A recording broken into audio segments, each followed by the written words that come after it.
안녕하십니까, 반갑습니다. 원대한입니다. 자, 어떤 상황이든 반드시 성공하는 부동산 투자의 비밀 10개의 강의 중에 첫 번째 시간입니다. 자, 앞으로 부동산 가격이 하락할 것인가 오를 것인가, 사실 그게 궁금해서 온라인 강의 많이 찾아보고 계시죠? 근데 제 1강은 그것이 아무 의미 없다, 하락할 것이냐 오를 것이냐에 대한 전망, 아무 의미가 없는 이유에 대해서 말씀드리도록 하겠습니다. 부동산 같은 경우에는 물론 여러분이 공부하시면서 국제 정세를 보시고 또 국내 정세를 보시고 실제로 내가 사는 호실은 한 개 또는 두 개 호실이고 그것이 어떻게 잘 팔릴 것이냐를 아셔야 되겠죠. 1강을 보시고 나서 아무 의미 없다고 그냥 아무데나 막 사시면 되는 건 아니고요.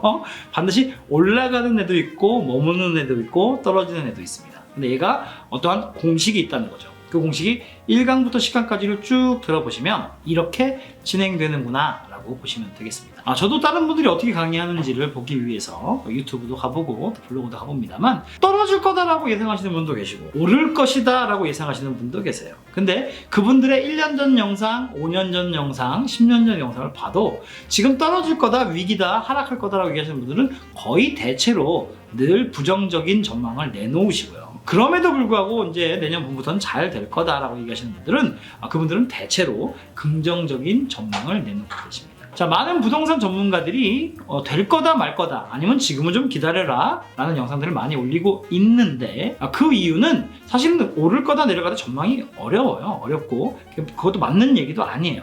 그럼에도 불구하고 그런 영상들이 많이 나오고 있는 이유는 수요가 있기 때문이에요. 수요가. 여러분들도 지금 이제 궁금한 게 앞으로 가격이 오를 것이냐 떨어질 것이냐, 이게 궁금하시잖아요. 그런 수요가 있기 때문에 실제로 부동산 전문가들에게 이게 될 건지 안 될 건지, 앞으로 전망이 괜찮지 안 괜찮은지, 요즘처럼 좀 안 된다는 분위기가 좀 강할 때는 된다라는 분들이 한 40%, 안 된다는 분들이 한 60%, 다음에 요즘과 같지 않고 한참 막 잘 되고 있을 때는 또 잘 될 거라고 생각하시는 분들이 한 60%, 안 될 것 같은 분들이 40%, 그리고 잘 모를 때는 5대5 정도로 갈립니다. 전문가들의 의견조차도 갈려요. 자, 그런데 유튜브에 유통되고 있는 그런 영상들을 찾아보시면 잘 될 거다라는 전망보다 안 될 거다라는 전망이 훨씬 많습니다. 그것 때문에 저를 안 될 것이다 라고 생각하시나요? 그렇지 않습니다. 영상을 찾아보시는 분들이 잘 될 거라는 영상을 원하는 게 아니라 안 될 거다라는 영상을 원하시는 분들이 훨씬 더 많습니다. 그래서 그런 채널들이 유통되고 있는 거죠. 이미 기억 속에서 잊혀진 장관이시긴 합니다만, 김현미 국토건설부 장관님 어떤 유튜브를 많이 보셨대요? 라이트하우스라는 영상을 많이 보셨다고 하던데, 그렇게 이제 한쪽으로만 보다 보면 한쪽으로 편중된 정책을 또 갈 수도 있다라고 말씀드리겠습니다. 그러니까 그런 것들이 유통이 되기 때문에 그런 전문가들의 의견들이 많다라고 이해하시면 되겠습니다. 그러면 왜 우리들은 유튜브를 통해서 부정적인 전망들을 찾게 될까요? 자, 우리가 살면서 1년 365일 중에 과연 내가 부동산 이대로 살 수 없는데, 월급만으로 살 수 없는데, 사업으로 해서 버는 돈만으로 살 수 없는데, 주식은 반토막이 될 수도 있고 슈또각이 될 수도 있고, 또 비트코인 했다가 요즘에 그냥 완전히 바닥까지 친 이런 사람들을 보면서 역시 안전자산은 부동산이야, 눈에 보이니까 부동산이 안전해, 1년 365일 중에 과연 부동산을 투자해야 되겠다는 생각을 며칠 정도 하시나요?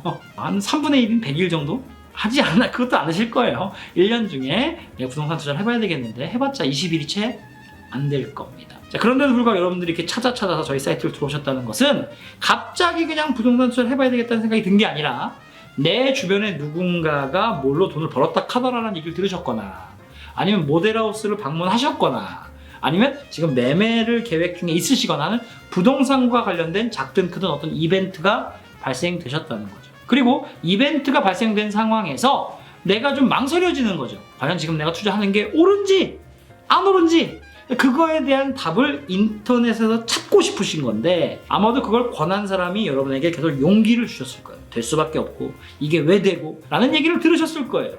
그런데도 여러분이 두려움이 생기시죠. 그것을 인터넷을 통해 찾는데, 이 찾는 이유가 뭐예요? 두려움이죠. 그러다 보니까 어떤 이야기가 귀에 쏙 들어오냐면, 용기를 주는 이야기가 들어오는 게 아니라 내가 현재 겁내고 있는 부분을 딱 집어서, 저 봐봐, 내가 지금 염려했던 점이 그 사람도 염려하고 있잖아, 전문가도 염려하고 있잖아, 그러니까 지금은 아니야 라는 것을 찾고 계시진 않으신가요? 그렇다면 이미 답은 정해져 있죠. 자, 그러다 보니까 부정적인 내용들이 유튜브에 좀 더 많이 나와 있다 라는 건데요. 다시 한번 말씀드리지만 저희는 무속인이 아닙니다. 그렇다고 종교인도 아닙니다.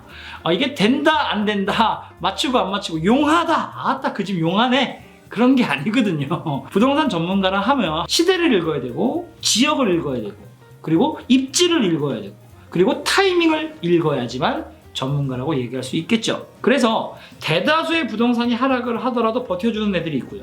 또 대다수의 물건들이 올라가더라도 떨어지는 애들이 있어요. 그렇기 때문에 다 케이스 바이 케이스고 또 한 단지 내에서도 잘 되는 그런 호실들이 있고 안 되는 호실들이 있고 1차, 2차, 3차, 4차가 분양 속도나 또는 매매 속도가 다릅니다. 그걸 세세하게 디테일하게 봐야 되는데 그러기 위해서는 여러분 방법이 두 가지죠. 저한테 직접 상담을 받거나 아니면 이 교육을 통해서 공식을 이해하신다면 여러분들이 안 되는 와중에도 되는 물건을 고를 수 있고 또 잘 되는 와중에도 더 잘 되는 물건을 고를 수 있습니다. 자, 지금 현재 부동산 수요는 늘 있어요. 그리고 공급도 사실 늘 있죠.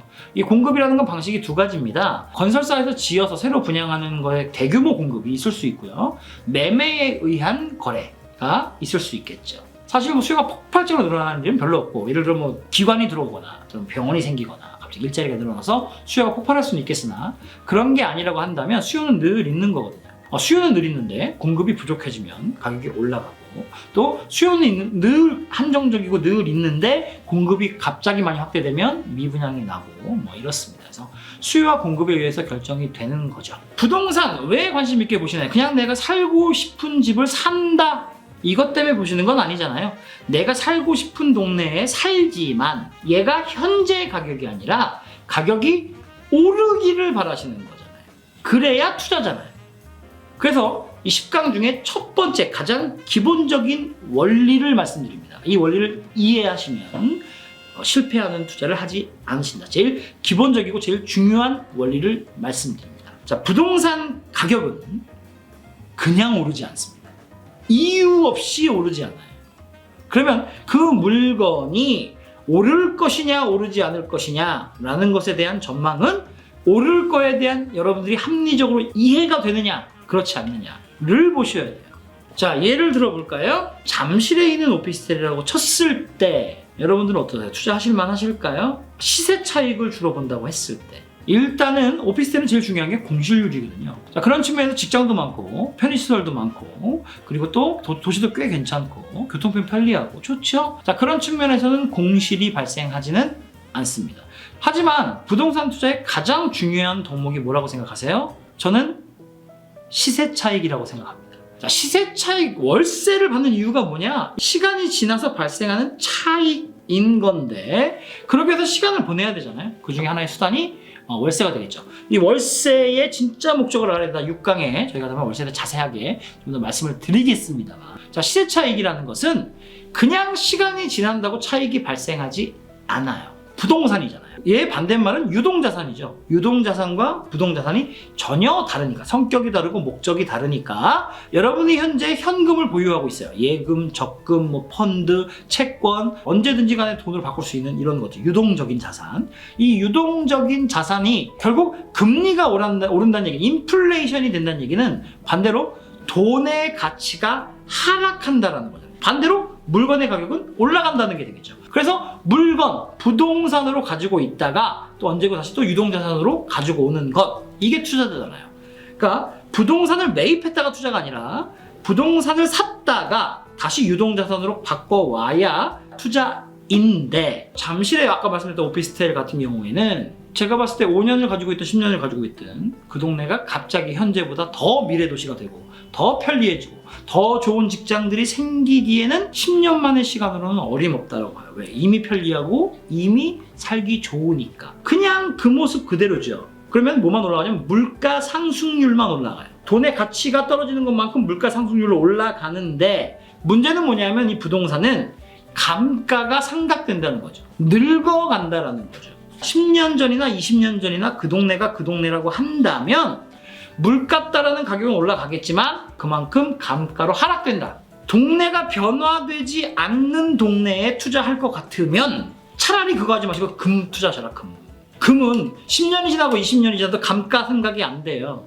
무슨 소리야. 아파트가 10년이 지나고 20년이 지나고 30년이 지나도 감가상각 안 되고 계속 되던데? 대한민국 아파트 공화국이잖아요. 아파트 너무 좋아하잖아요. 그 이유는 아파트가 재건축이 되기 때문이에요. 감가가 되는 거를 방어하고 있었던 거는 재건축입니다. 그런데 문제는 2008년과 1997년과 다른 2022년 오늘날의 차이는 뭐냐면 인구가 이제 빠르게 줄어들기 시작할 거라는 거예요. 30대 중반인 분들이 초중고등학교 다닐 때 한 학년에 1,400명이었을 거예요. 20대 중반의 분들이 학교 다닐 때는 한 학년에 300명이 되지 않았습니다. 그렇게 빠르게 줄어들고 있거든요. 이제 줄어드는 건 시작이에요.